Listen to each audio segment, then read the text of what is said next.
자, 라운드 2입니다. 주간 테마 상승률 대결을 하고 있죠.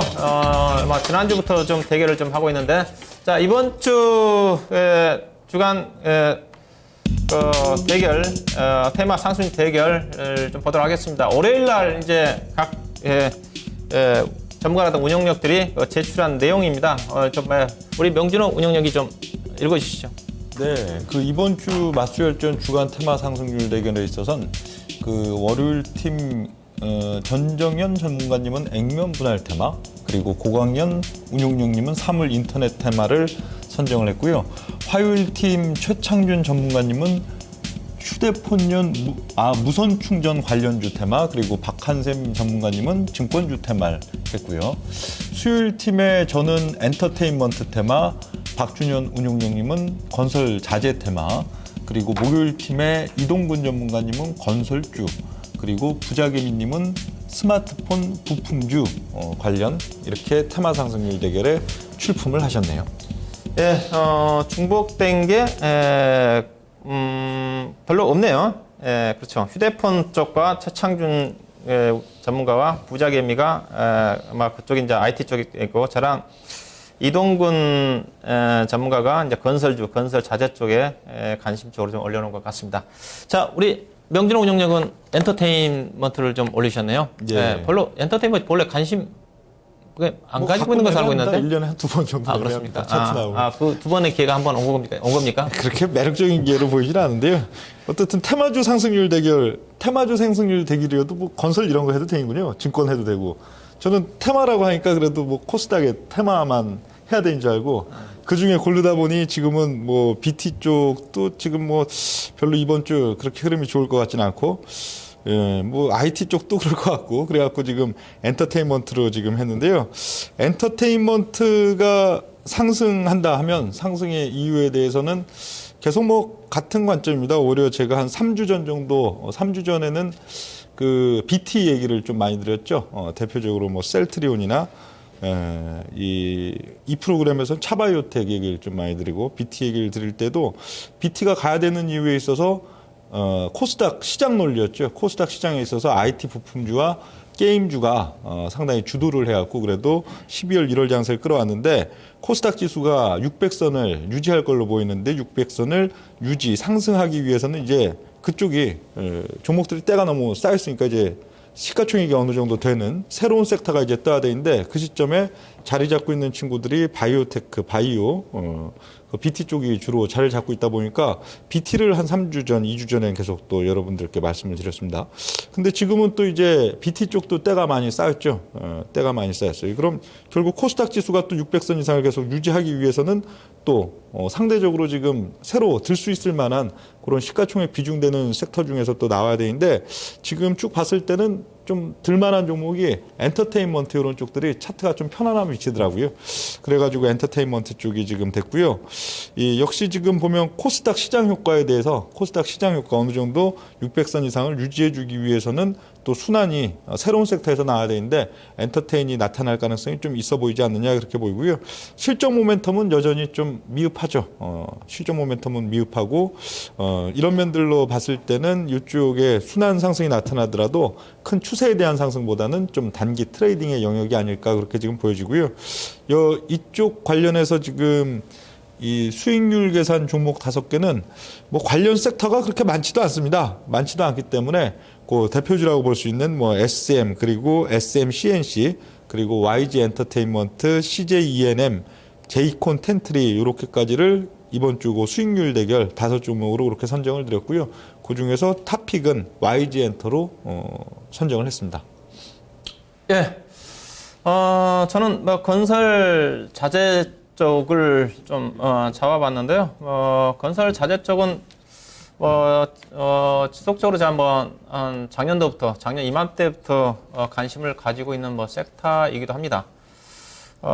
거의 업종 상승 사이클이 확실하게 2013년도 4분기 이후로 돌아선 것 같고요.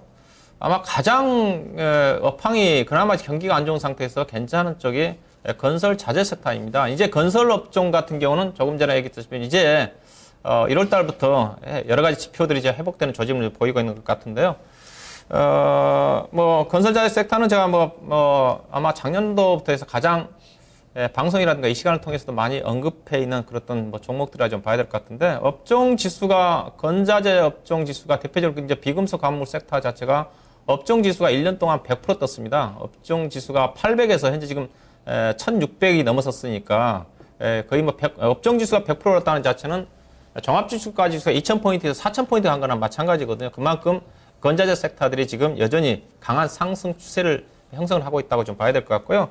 그 이유 자체는 정부의 부동산 효과입니다. 부동산 효과고, 이제 건자재 업종 같은 경우는 또 이제 여건 자체가 좀 괜찮은 게, 건자재 섹터 자체가 대체적으로 제품을, 원료를 사용을 합니다. 주요. 그러다 보니까, 그래서 원재료 가격이 하락에 또 수혜를 받을 수 있는 쪽이고, 건설 경기가 좋아지면 더불어 좋아지는 거고, 그 다음에 이제 건자재 섹터 같은 경우는 이제 건축물에 대한, 수익 증축 리모델링이 작년 4분기 때 시행이 됐고, 그 다음에 2016년도부터 건축물에 대한 에너지 효율화 방안이 적용이 되죠. 건축물에 대해서도 가전제품처럼 에너지 효율 등급을 매기기 때문에 그만큼 좋은 건자재 자료를 써야 된다는 거고, 그 다음에 2017년도부터는 에너지 성능 개선 방안이 좀 발표가 좀 돼가지고 2009년도 기준으로 해가지고 약 에너지를 90% 정도 절감을 해야 되는 그런 건축 설계를 의무화가 됩니다. 이런 것들이 향후에도 정책적으로 정부의 지원이 계속 정책적으로 뒷받침되는 부분이기 때문에 대체적으로 건자재 섹터 같은 경우는 2017, 8년 정도까지 상승 사이클이 전개될까라는 게 대체적으로 그런 어떤 전망을 하고 있는 것 같고요. 그래서 지속적 관심을 좀 가져볼 필요가 있다는 측면이고,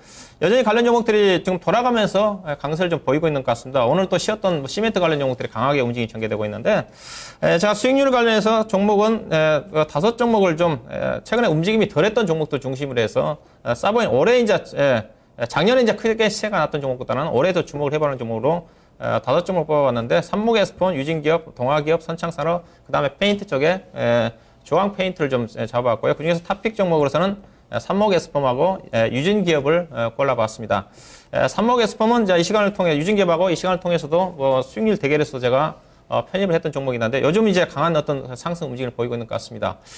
기관 외국인들이 지속적으로 매수를 좀 하고 있는 종목인 것 같고, 금강공업에 비해서 주가가 상당히 싸 보이는 것 같고요. 그 다음에 유진기업 같은 경우는 레미콘 회사인데 수도권 지역에 올해 아파트 물량이 집중이 되어 있기 때문에 작년에 시세가 안 났기 때문에 관심을 가져볼 만한 그런 종목인 것 같고, 그 다음에 동아기업이라든가 선창산업 같은 경우도 작년에 동아기업은 잠깐 주가가 많이 떴지만 선창산업 같은 경우는 올해 다른 인수 효과가 좀 반영이 좀 되면서 의미 있는 주가 상승이 나올 수 있는 그런 종목이 좀 되지 않겠는가. 그 다음에 조광페인트 같은 경우도 꾸준하게 실적이 좋아지는 종목이니까 안정적으로 접근하신 분들은 관심을 가져볼 만한 종목인 것 같아서 건자재 섹터를 잡아봤습니다.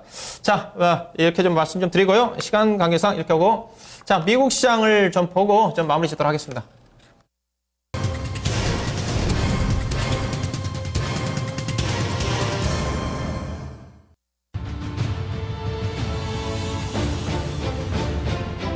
안녕하십니까. 미국 현지에서 김선영입니다. 미 연방준비제도의 기준금리 인상이 예상보다 더디게 이루어질 것이라는 기대감으로 어제 다우존스와 S&P 500이 또다시 사상 최고치를 기록하고 나스닥 지수는 15년 최고치에 올라선 데 따른 차익실현 매물이 이유되면서 개장주 뉴욕 증시 보합권에서 혼조 양상을 보일 것으로 예상됩니다. 어제 상원 청문회에 이어 제넷 옐렌 의장은 오늘 하원 금융위원회 청문회에 나서 연설을 갖게 되는데요.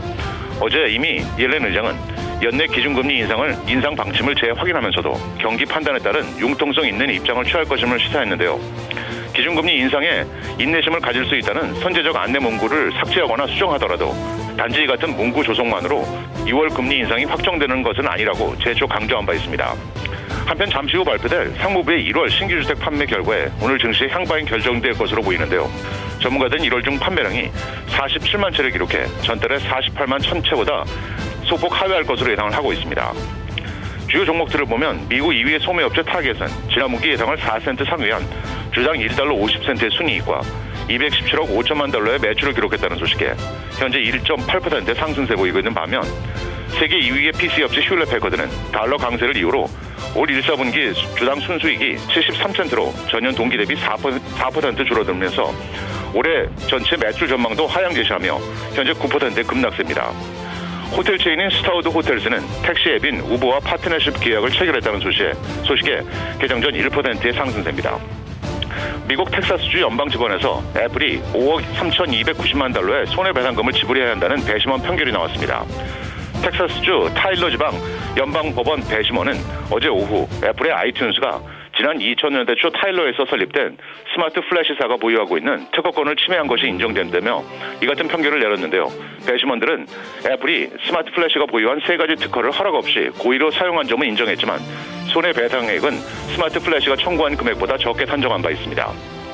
지난 주간 미국 내 모기지 신청 건수가 대출금리 상승으로 인해 이전 주 대비 3.5%가 감소해 지난 1월 첫째 주 이후 최저 수준을 보였다고 모기지은행협회가 밝혔습니다. 부분별로는 기존 대출의 재융자를 위한 리파이낸싱이 7.5%가 감소해 7주 내 최저치를 기록한 반면 주택 구입용 신청은 4.6%가 증가해 6주 만에 처음에 증가세를 보였으며 지난 주간 30년 고정 모기지 금리 평균은 이전 주에 3.93%보다 소폭 상승한 3.99%를 기록하고 있습니다. 마지막으로 내일은 노동부의 주간 실업수당 청구 건수와 1월 소비자 물가지수인 CPI 그리고 1월 내구재 주문 등의 경제 지표와 함께 시어스 홀딩, 콜스, 갭, 제이시페니, 허벌라이프, 로스스토어 등이 분기 실적을 내놓을 예정입니다. 지금까지 미국 현지에서 김선형입니다. 자, 미국 시장까지 좀 봤습니다. 저희들 뭐 준비한 내용은 여기까지고요. 성공 투자하시기 바라겠고, 다음 주 수요일 다시 찾아뵙도록 하겠습니다. 고맙습니다.